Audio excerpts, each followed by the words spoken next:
Was the fact that you were blocked by Kevin McCarthy from serving on the House Intelligence Committee a factor in you deciding to run for Senate?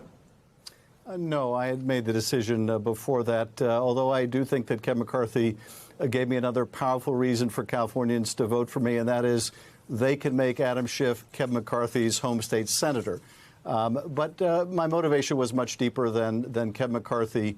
And it's the fact that our democracy remains deeply at risk from the kind of extreme MAGA Republicans that Kevin McCarthy, Marjorie Taylor Greene, Paul Gosar, and these others represent. And I think, Lawrence, you're exactly right. A big part of the problem is that the GOP under Donald Trump has essentially forsaken the truth. George Santos, in that respect, I think, is a prime example, really, of the truthlessness of today's Republican Party. But to protect our democracy, I think it's also essential that we strengthen our economy. I've always felt, as I know you and I have discussed, that part of the reason we have been susceptible to a demagogue is that for millions of Americans, the economy simply isn't working. They're working harder than ever. Some can't keep a roof over their head. Others can't provide for their family, or they see their quality of life as less than that of their parents. And it leaves them vulnerable to a demagogue who comes along and says that he alone can fix it. These are the fights I've taken on in the House. I'd be proud to take them on in the Senate. And for those who want to donate or join the campaign, they can go to adamschiff.com. You are from the state that contributes by far the most revenue to the United States Treasury. Your state gets back less than it contributes to the federal government. You certainly should, representing that state, have a serious voice in this debt ceiling debate that we're going to see this year. Do you agree with the Biden position so far of no negotiations on the debt ceiling?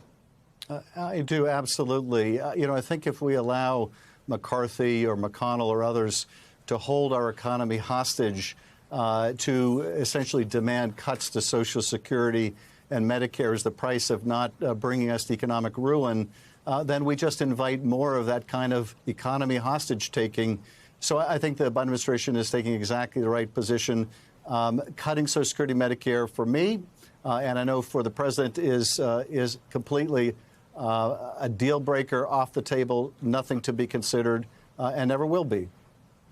I know it's very premature, and I've never asked a candidate at this stage this question before, but if you make it to the United States Senate, would you ask Chuck Schumer for an assignment on the Senate Intelligence Committee? I would certainly be interested in continuing my service on the Intelligence Committee, but more than that, I'm determined to do everything I can to defend this country.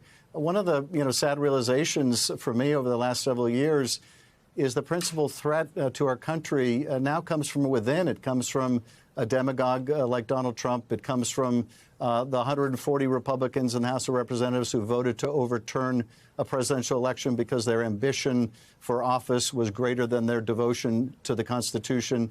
And in any capacity, whether it's on the Intelligence Committee, on the Judiciary Committee, or any other committee, I intend to fight for California, to fight for American democracy, to fight for an economy that works for everyone, because at the end of the day, and I've had this discussion with President Biden, if the economy isn't delivering, if a democracy isn't delivering, then people start to consider alternatives, and there really is no alternative to our form of representational government.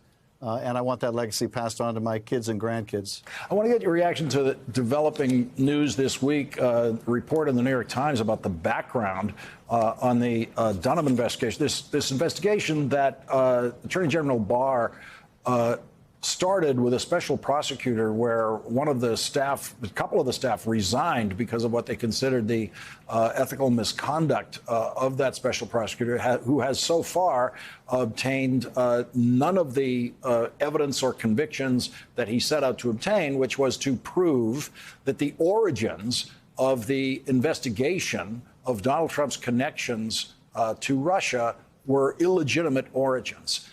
There's that combined with the arrest and indictment of a top-level FBI operative in the New York office who was involved in these same issues. Well, you know, I think it goes to show, Lawrence, and again, I think we need to be reminded of this.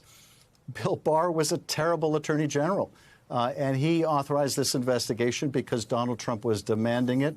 He intervened in criminal cases of people like Roger Stone and others, Mike Flynn, to protect those that were lying to cover up for themselves and to cover up for Donald Trump. We haven't seen the kind of breakdown of the independence of the Justice Department since the Nixon administration. And for all of the efforts that Barr and his special counsel made to try to investigate the investigators and discredit the origins of the investigation into Trump's Russian connections, it has produced almost nothing. But again, the purpose was to give Donald Trump an argument in his reelection and an argument to the American people that he was somehow the victim. For a party, a Republican Party that claims to be against victimhood, their party leader often plays the biggest victim in the country.